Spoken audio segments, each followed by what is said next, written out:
धन्यवाद प्रेषित करता हूं कि आपने मुझे राज्यपाल के अभिभाषण पर अपने विचार रखने का मौका दिया है। आजादी के अमृत महोत्सव पर 75.45% मतदान के सर्वाधिक आंकड़े को छूते हुए राजस्थान की जनता ने जो प्रचंड बहुमत भारतीय जनता पार्टी को दिया है, जो भारतीय जनता पार्टी की सरकार बनाई है, उसके लिए मैं पूरे राजस्थान की जनता को बारंबार धन्यवाद देता हूं, आभार प्रकट करता हूं।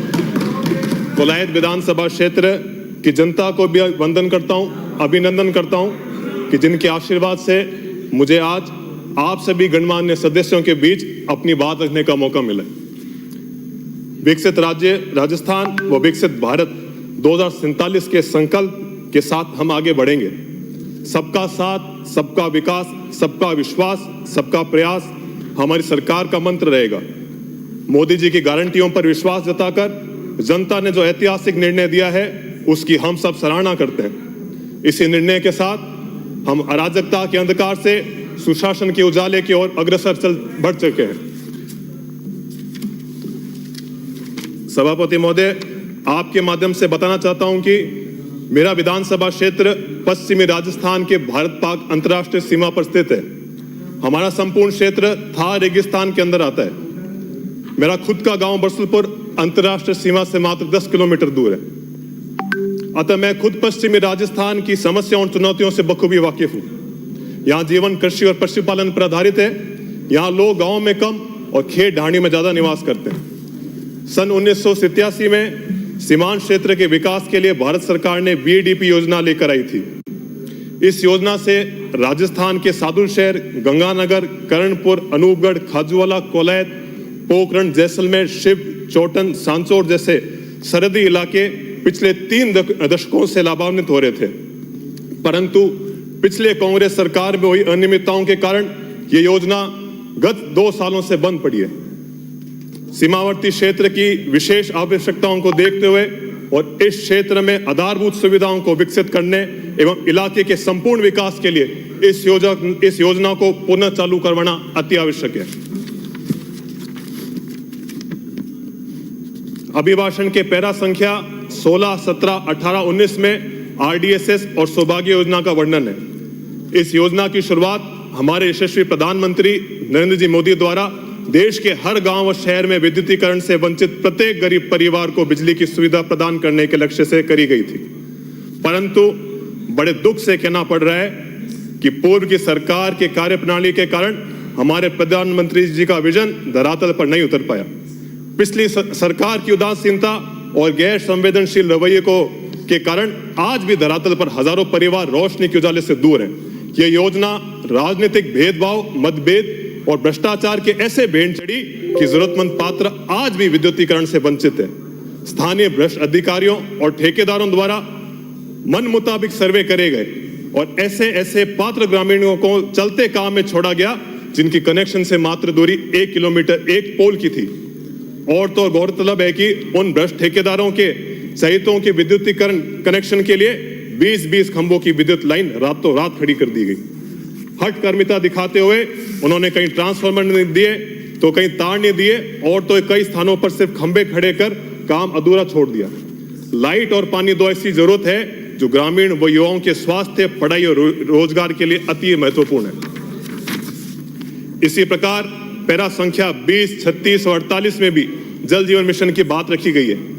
जल जीवन मिशन के तहत केंद्र सरकार द्वारा सभी ग्रामीण नागरिकों तक घर घर नल कनेक्शन से स्वच्छ जल सुविधा उपलब्ध कराने का लक्ष्य निर्धारित करा गया था। हर घर में नल से जल के संकल्प से इस योजना को लागू करा। परंतु मुझे बड़े भारी मन से कहना पड़ रहा है कि विगत सरकार द्वारा किए गए भ्रष्टाचार के कारण इस योजना का जो प्रारूप जमीनी स्तर पर उतरना चाहिए था, वह दुर्भाग्यवश वास्तविकता से कोसों दूर रह गया।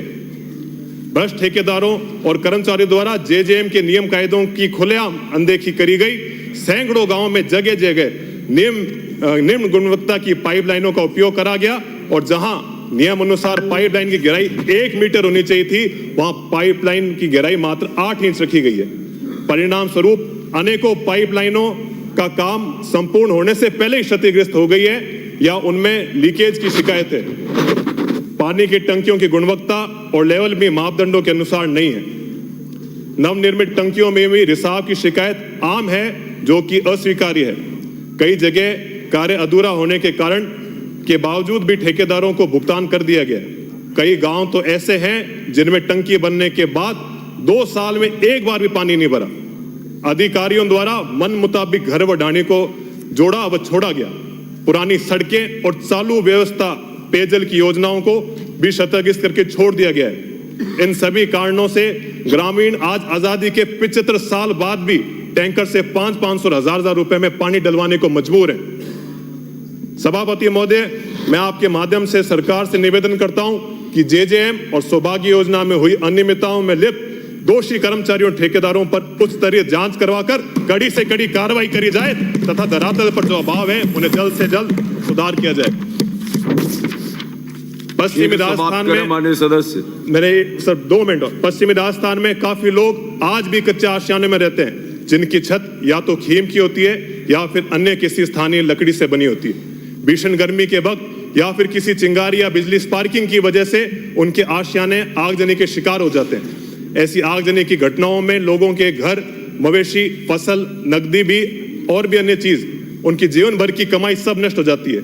न सिर्फ उसे आर्थिक नुकसान झेलना पड़ता है, बल्कि उसे असहनीय मानसिक प्रताड़ना से भी गुजरना पड़ता है।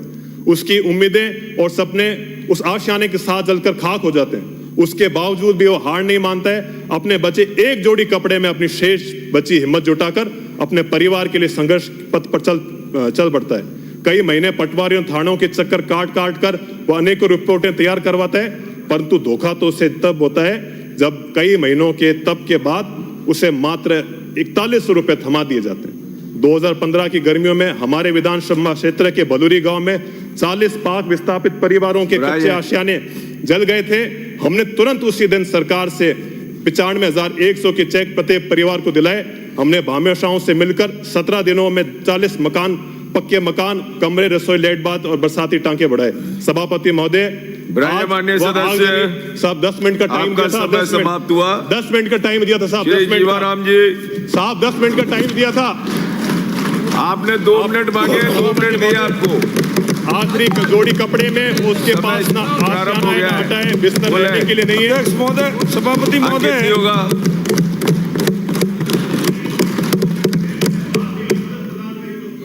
आप बोले जीवाराम जी, आपका समय प्रारंभ हो गया है।